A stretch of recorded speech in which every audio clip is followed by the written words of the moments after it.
बिहार का current affairs आज 1 मई से लेकर के 6 मई तक के कई न्यूज़पेपर का कलेक्शन लेकर के आया हूं, जिसके अंतर्गत हम लोग जो पहला जो टॉपिक चर्चा करेंगे वो स्वास्थ्य से संबंधित चर्चा करेंगे, दूसरा जो है कृषि से संबंधित चर्चा करेंगे, तीसरा जो है आपको शिक्षा से संबंधित चर्चा करेंगे और चौथा जो है रोहतास में राइस मिल के ध्वस्त होने के बारे में उसके बारे में चर्चा करेंगे और पांचवा और अंतिम जो है वो है आपको नदियां जो सूख गई है बिहार की नदियां उसके बारे में चर्चा करेंगे। इसे आखिर तक सुनिएगा, साथ ही साथ लाइक शेयर कमेंट और सब्सक्राइब करना ना भूलें और जो नए हैं वो बेल आइकन जरूर दबा दें ताकि आपको नोटिफिकेशन मिलता रहे। सब्सक्राइब के साथ बेल आइकन जरूर दबा दें। मैं हुसैन सर आपका अपने YouTube channel revision for success में आपका अभिनंदन करता हूं, खैर मकदम करता हूं। इसको चर्चा करने से पहले कुछ बातें कर दूं। ये जो हमारा जितना भी ये जो नोट डाउन किया हुआ है वो 17वीं बीपीएससी के पीटी मेंस और इंटरव्यू तीनों में ये काम आएगा, ठीक है। और पीटी में ये कैसे काम आएगा यहाँ पर डिटेल्स में मैं चर्चा कर रहा हूँ, लेकिन इसका मैं एमसीक्यू अपने टेलीग्राम चैनल आपको रिवीजन फॉर सक्सेस 23 उसमें मैं डाल दिया करता हूँ। जैसे ही यहाँ पे पढ़ाता हूँ वो डाल दिया करता हूँ। इससे आपको क्या फायदा होगा कि यहाँ पर जो सुने रहते हैं हमसे सुन लिए रहते हैं और उसी को ही आप जब ये एमसीक्यू लगाते हैं तो वो आपका रिवीजन हो जाता है, इसीलिए वहां पर आपको फायदा होगा। दूसरी बात ये है कि जब मैं यहाँ पे पढ़ाता रहता हूँ, जो भी बताता हूँ, चर्चा करता हूँ, तो ये सारी बातें मेरे जो नोट कॉपी में है वो सारी बातें यहाँ पे नहीं मैं लिखता हूँ, कुछ चीज़ों को लिखता हूँ जो लगता है कि मोस्ट इंपॉर्टेंट है, लेकिन समझाने के दौरान ज़रूर मैं उन बातों को बोलता हूं। तो आप पेन और आप कॉपी लेकर के ज़रूर रखें कि क्योंकि मैं जो बोला हुआ रहता हूं उससे भी मैं एमसीक्यू बनाता हूं। तो आप अगर ध्यान से सुने रहेंगे और यहाँ पर भी इसको भी पढ़ लेंगे, इसका भी जो है आप स्क्रीनशॉट ले लीजिएगा, जो लास्ट में आप इसको ले सकते हैं। मैं कुछ देर के लिए छोड़ देता हूँ ताकि आप लोग स्क्रीनशॉट ले लें, तो आपको वो उस तरीके से आपको ये फायदा होगा। साथ ही साथ बिहार के कोई भी एग्जाम जो बिहार एसएससी जो होने वाला है उसमें भी ये काम आएगा जो मैं एमसीक्यू देता हूं। तो मेरे टेलीग्राम चैनल को जरूर ज्वाइन कर लीजिए ताकि आपको इसका जो भी एमसीक्यू मैं बनाता हूं वहां पर मिल जाएगा। आंसर मैं नहीं डालता हूं क्योंकि आप जो देखे रहेंगे फिर आंसर आप दे देंगे। अगर ये आपकी रिस्पॉन्सिबिलिटी है कि आप आंसर हमारे टेलीग्राम चैनल पर डाल देंगे, मैं उसे चेक करके आपको फिर उसका जवाब दे दूंगा, ठीक है। चलिए अब हम लोग आते हैं पहले टॉपिक के ऊपर। हाँ, ये मैं बता दूं कि ये जो 1 से 6 मई तक का जो न्यूज़पेपर का कलेक्शन है ये पार्ट 1 है, पार्ट 2 भी वो आपको नेक्स्ट मिल जाएगा, ठीक है। चलिए पहला है कचरा प्रबंधन से नौनिहालों को डायरिया से मुक्ति। डायरिया से मुक्ति, नौनिहालों को यानी बच्चों को जो है डायरिया से मुक्ति, कचरा प्रबंधन से आपको उनको ये डायरिया से मुक्ति मिलेगी। आखिर ये चर्चा में क्यों है? देखिए चर्चा में इसलिए है क्योंकि एक राष्ट्रीय परिवार हेल्थ सर्वेक्षण उसके अनुसार जो है उसमें जो रिपोर्ट जो दिया गया है उसके आधार पर बिहार जो है आपको डायरिया प्रसार दर में 13.74% है, जो कि चिंता की बात है। इसी वजह से बिहार सरकार ने क्या किया है कि सघन दस्त नियंत्रण ये पखवाड़ा जो है के तहत क्या किया है कि जो जितने भी 38 जिला है बिहार के, उन 38 जिला में आपको क्या करेगी कि आपको जिंक का टैबलेट और ORS ये दोनों को पूरे जिला में बच्चों के लिए बंटवाएगी। तो इसके तहत ये बिहार सरकार कर रही है। और साथ ही साथ जब बिहार सरकार ये चीज़ कर रही है, लेकिन साथ ही साथ आपको ये भी जानकारी होनी चाहिए आखिर डायरिया होता क्यों है। तो डायरिया होने का के पीछे कारण ये है कि आप घर और घर के आसपास की सफाई अगर नहीं करेंगे तो डायरिया होगा। फिर उसके बाद आपका जो खाना बनता है वो ढका हुआ नहीं रहेगा तो फिर डायरिया होगा, या फिर आप जो बासी खाना खाते हैं उससे भी डायरिया होता है। और फिर उसके बाद हाथ की स्वच्छता और ये सब भी चीज़ नहीं रहता है तो फिर डायरिया होता है। इसीलिए डायरिया ना हो उसके लिए बिहार सरकार जो है वो अपने ये विभाग के माध्यम से, बिहार सरकार जो है आपको स्वास्थ्य विभाग के माध्यम से ये सब सारा काम करवा रही है। तो आपको पीटी के फैक्ट के तौर पर और एक चीज और एक पॉइंट है कि डायरिया जो होता है वो संक्रमण से होने वाली बीमारी है। तो ये याद रखिएगा कि इस पे पीटी के पॉइंट ऑफ व्यू से क्वेश्चन पूछा जाता है। और जो प्रसार दर जो है आपको 13.74 ये भी इंपॉर्टेंट है क्योंकि ये भी पीटी के पॉइंट ऑफ टफ बनाना होगा तो पीटी के पॉइंट ऑफ व्यू से रहेगा। अब आते हैं मेंस के बारे में चर्चा करते हैं। तो स्वास्थ्य से संबंधित हमने बताया हुआ है कि सस्टेनेबल डेवलपमेंट गोल जो है उसमें एसडीजी जो है उसमें तीसरे नंबर एसडीजी में स्वास्थ्य से संबंधित बातें की गई है। तो वहां पर जो है आपको वहां से ये कोरिलेट, अगर मेंस में क्वेश्चन आता है कि आपको बिहार सरकार स्वास्थ्य से संबंधित क्या प्रयास कर रही है उसको उस पर रेखांकित करें, तो फिर आप इसको वहां पे पुट कर सकते हैं मेंस के पॉइंट ऑफ व्यू से, जो एक तरीके से एक छोटा सा आपको पैराग्राफ में ये डाटा आप वहां पर डाल सकते हैं। तो ये आपको इंपॉर्टेंट हो जाता है मेंस के पॉइंट ऑफ व्यू से, और आपको इसके इंटरव्यू के पॉइंट ऑफ व्यू से भी इसको ध्यान में रखना होगा। ठीक है, थोड़ा सा मैं पढ़ देता हूं ताकि आपको जो सुने हैं वो और रिवीजन हो जाए। बिहार में डायरिया का प्रसार दर 13.74% होता है, ये मैंने बोला है, बताया 13.74% होता है। ठीक है, सघन दस्त नियंत्रण पखवाड़ा जिसके बारे में बताया, जिसके अंतर्गत जो है 38 जिला में आपको ORS और जिंक की गोली दी जाएगी। ठीक है, इसी के तहत। ठीक है, डायरिया क्यों होता है मैंने बता दिया, किस तरीके से खाना, अगर बासी खाना खाते हैं तो होगा, साफ सफाई नहीं रखते हैं घर में, घर के बाहर तो नहीं होगा, मतलब तो होगा, हाथ की अगर सफाई नहीं करेंगे तो डायरिया होगा। तो इन सब से अपने बच्चों को भी बचाना जरूरी होता है। घर में जो भी बच्चे होंगे, आपके जो भी रिलेटिव्स होंगे, उनके लिए जरूर ये इंफॉर्मेशन दीजिएगा। ठीक है, और डायरिया संक्रमण से होने वाली बीमारी है, ये भी ध्यान रखिएगा, पीटी के पॉइंट ऑफ व्यू से ये इंपॉर्टेंट हो जाता है। अगर मेरा समझाना अच्छा लग रहा होगा तो लाइक जरूर कीजिएगा, और लाइक जब करिएगा तो मुझे मालूम है कि सब्सक्राइब भी कीजिएगा और शेयर भी कीजिएगा। ठीक है, चलिए अब आते हैं, अगला पॉइंट है सबौर मंसूरी धान लगा सकेंगे किसान। ठीक है, ये कृषि के अंतर्गत है। आपको सबौर मंसूरी धान के उत्पादन को बढ़ाने के लिए ये जो क्या किया गया है कि जो बिहार कृषि विश्वविद्यालय सबौर जो है, जो कि भागलपुर में है, उसके जरिए जो है इसके उत्पादन क्षमता को बढ़ाने के लिए खोज किया गया। किसके जरिए खोज किया गया? तो बिहार कृषि विश्वविद्यालय सबौर के जरिए ये खोज किया गया है। तो इससे क्या अब लाभ होगा? ये जो सबौर मंसूरी धान जो है ये क्या करेगा कि जैसे अगर देखा जाए जो साधारण जो धान होता है उससे 1.5 गुना ज्यादा इस धान का उपज उत्पादन बढ़ जाएगा। और इसमें क्या है कि ये सबौर मंसूरी में क्या है ये कि इसमें कम पानी भी लगेगा, और फिर उसके बाद और इसमें जो उर्वरक जो लगेगा वो भी कम लगेगा। और इन सब के कम लगने के बावजूद भी जो सामान्य जो धान है उसकी तुलना में ये क्या होगा कि उत्पादन क्षमता जो है वो बढ़ जाएगा, 1.5 गुना बढ़ जाएगा। तो यहाँ एक चीज ये फायदा दिख रहा है। दूसरा ये क्या है कि जो अमूमन हम लोग जो देखते हैं कि जब बारिश के समय में धान की रोपाई होती है, ये खरीफ फसल के अंतर्गत आता है, तो बारिश के समय रोपाई होती है तो पहले क्या होता है, बिचड़ा फेंका जाता है। ठीक है, पहले वो फेंक दिया गया, फिर उगता है, फिर उसको उखाड़ा जाता है, फिर उसके बाद उसको रोपा जाता है। जबकि इसमें जो है सबौर मंसूरी धान में क्या है कि वैसे करने की जरूरत नहीं, डायरेक्ट जो है उसको बो दिया जाएगा और वो हो जाएगा।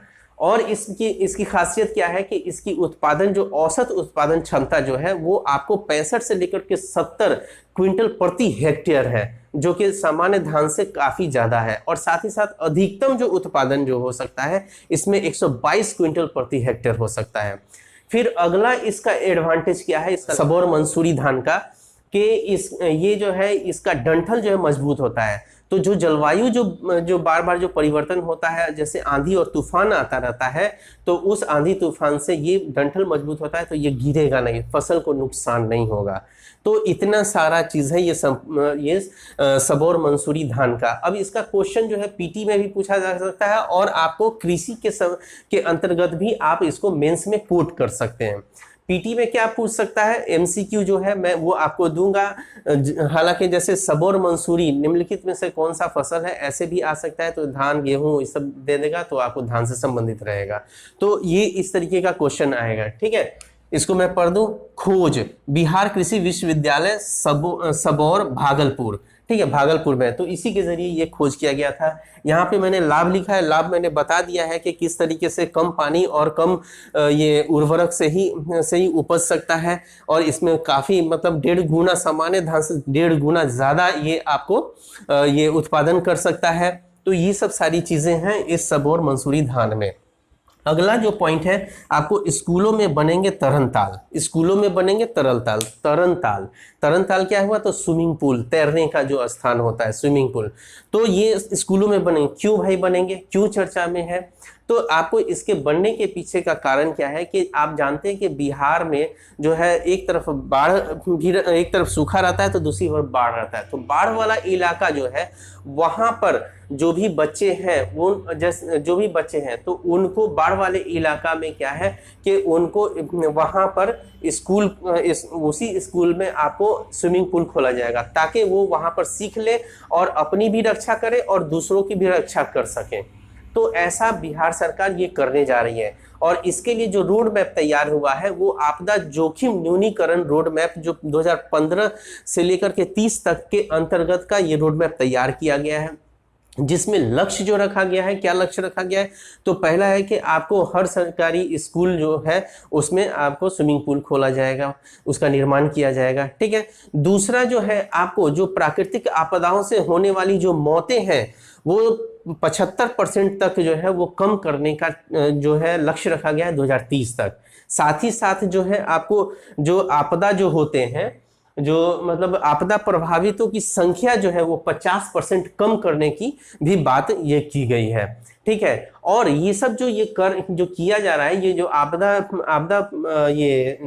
आपदा जोखिम न्यूनीकरण जो रोडमैप जो तैयार किया गया है, ये किस तर्ज पर, तो बांग्लादेश में क्या है, बांग्लादेश के तर्ज पर किया गया है। वहाँ क्या है कि नदियां जो बहती है, नदियां बहती है उसके बगल के जो गांव जो है, गांव के बच्चों को सिखाने के लिए, जो 6 साल से 18 साल के बच्चों को सिखाने के लिए उन लोगों ने क्या किया हुआ है कि सुरक्षित तैराकी योजना लाया हुआ था। उसी योजना को देखते हुए बिहार सरकार ने भी सोचा कि हम सरकारी स्कूलों में जहां जो बाढ़ वाला जो जिला है, तो बाढ़ वाला जिला जो है उसके लिए जो आपको जो आपदा जो विभाग है उस विभाग के जरिए जो एक रिपोर्ट जो दिया गया है उसमें बाढ़ जो अति बाढ़ प्रवण जो है जो क्षेत्र है जहां पर बाढ़ से क्षति जहां होती है वो 15 जिला है। ठीक है। अच्छा, जो बोल रहे हैं उसको ध्यान से सुनिएगा, उससे भी क्वेश्चन रहेगा, आपको एमसीक्यू रहेगा। और जो बाढ़ प्रवण जिला है, एक अति बाढ़ प्रवण जिला हो गया, ये अति बाढ़ प्रवण क्षेत्र जो हो गया वो हो गया आपको 15 जिला हो गया। और जो बाढ़ प्रवण जो क्षेत्र है जहां पर कम क्षति होती है वो 13 जिला है, उसको ध्यान में रखिएगा। आइए थोड़ा सा पढ़ लेते हैं ताकि आपके दिमाग में और फिट हो जाए। बाढ़ से होने वाली क्षति को कम करने के लिए आपदा जोखिम न्यूनीकरण रोड मैप 2015 से 30 बनाया गया है। कितना? 2015 से 30 बनाया गया है, इसको याद रखिएगा। आपदा जोखिम न्यूनीकरण, देखिए ये जो है आपको शिक्षा वाले में तो है, उसमें तो आप इस पॉइंट्स को तो डालेंगे ही, और फिर उसके बाद जो एक क्वेश्चन जीएस में आता है बाढ़ और सुखाड़ करके आता है आपको क्वेश्चंस, तो उसके अंतर्गत भी इसको डाल सकते हैं। ठीक है।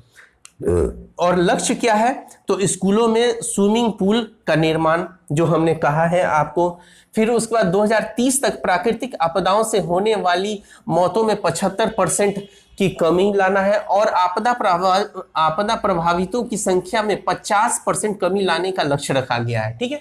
75% मौतों में और 50% आपको प्रभावितों की संख्या में, ठीक है, कमी लाने का लक्ष्य रखा गया है। सुरक्षित तैराकी योजना जो बांग्लादेश की तर्ज पर, जो मैंने बोला है बांग्लादेश की तर्ज पर, यह सुरक्षित तैराकी योजना जो वहां पर जो था उसी के तर्ज पर आपको यहाँ लाया गया है। ठीक है। आपदा विभाग 15 जिलों में अति बाढ़ प्रवण जो क्षेत्र है जिसके बारे में चर्चा किया है, और 13 जिला जो है बाढ़ प्रवण है। ठीक है। अति बाढ़ प्रवण क्षेत्र जहां पे क्षति ज्यादा होता है वहां वो 15 जिला है। तो उन सब जगह पे आपको बच्चों के लिए स्विमिंग पूल खोला जाएगा, जो कि 6 से लेकर के 18 वर्ष के बच्चे जो हैं उनको सिखाया जाएगा, ताकि वो लोग जो है अपनी भी रक्षा कर सके, दूसरों की भी रक्षा कर सके। ठीक है। देखिए अच्छा लग रहा है तो लाइक जरूर कीजिएगा। ठीक है। अगला है रोहतास चक्रवात से राइस मिल ध्वस्त। ठीक है। रोहतास में क्या हुआ, चक्रवात आया, वहां पर एक सत्यम राइस मिल था। देखिए कुछ ऐसी घटनाएं होती हैं, उसके रिगार्डिंग कुछ परंपरागत क्वेश्चंस भी पूछे जाते हैं। तो पूछ सकता है कि सत्यम राइस मिल निम्नलिखित में से किस जिले में है, तो रोहतास जिले में। ये ध्यान में रखिएगा कि रोहतास जिले में। अब थोड़ा सा रोहतास की बात किए हैं, इसमें एकदम पीटी फैक्ट है। ठीक है। इस फैक्ट के अंतर्गत हम आपको थोड़ा सा हम ये कर दें कि रोहतास जो है आपको बिहार के दक्षिण में है। इसके पश्चिम में जो कौन है, कैमूर जिला है, और उसके पूरब में कौन है, तो औरंगाबाद है। और औरंगाबाद से जस्ट ऊपर में सटा ही हुआ अरवल है, जो कि इससे सटा हुआ है। सब सटे हुए ही जिले के बारे में बता रहा हूं। और उत्तर में जो है आपको, जो उत्तर पश्चिम में आपको बक्सर है और उत्तर पूर्व में भोजपुर जिला है, ठीक है। और नीचे में जो है झारखंड है। इसको ध्यान में रखिएगा, मैंने बोल दिया है, इस पर भी एमसीक्यू आपको रहेगा, ठीक है। अब आते हैं अगला, संकट वैशाख में ही बिहार की 5 दर्जन नदियां सूखी, ठीक है। और जो भी मैं टॉपिक जो लिखता हूं वो लगभग न्यूज़पेपर के ही शॉर्ट करके उसको लिखता हूं, ठीक है, याद रखिएगा। तो बिहार की 5 दर्जन नदियां सूख गई हैं। अब सूख गई हैं, वो बहुत बड़ी नदियां नहीं है, लेकिन फिर भी जो है चर्चा में है, इसलिए बहुत इंपॉर्टेंट हो जाता है। चाहे मेंस में भी आपको अगर नदी के लिए अगर लिखने के लिए आता है तो वहां पर भी दे सकते हैं। और दूसरा जो है पीटी के पॉइंट ऑफ व्यू से इसमें कुछ नदियां हैं, नदियां बहुत सारा नदियां था, लेकिन मैंने कुछ नदियां, 5 दर्जन नदियां बोला जा रहा है, जिनमें से 3 नदियों को मैंने, जो मेरे नजर में जो है इंपॉर्टेंट है, वो है काव नदी है, ठीक है, और फिर उसका छाड़ी नदी है, और तीसरा जो है आपको खुरी नदी है, ठीक है। काव नदी, खुरी नदी और छाड़ी नदी। तो काव नदी जो है, जो सबसे पहला काव नदी जो है वो कहाँ है, वो तो रोहतास के पहाड़ी से निकलते हुए और वो ऊपर की ओर बक्सर पहुंचता है। और जब बक्सर पहुंचता है वो नाली का रूप हो जाता है, वो भी बेचारा सूख गया है। तो काव नदी इसलिए इंपॉर्टेंट है क्योंकि रोहतास के पहाड़ी से निकलता हुआ वो बक्सर में जाकर वो नाली का रूप ले लेता है, जो नदी है वो नाली का रूप ले लेता है और वो सूख गई है, तो उसको ध्यान में रखिएगा। फिर उसके बाद है काव नदी, ये खुरी नदी। खुरी नदी मोस्ट इंपॉर्टेंट है, क्यों?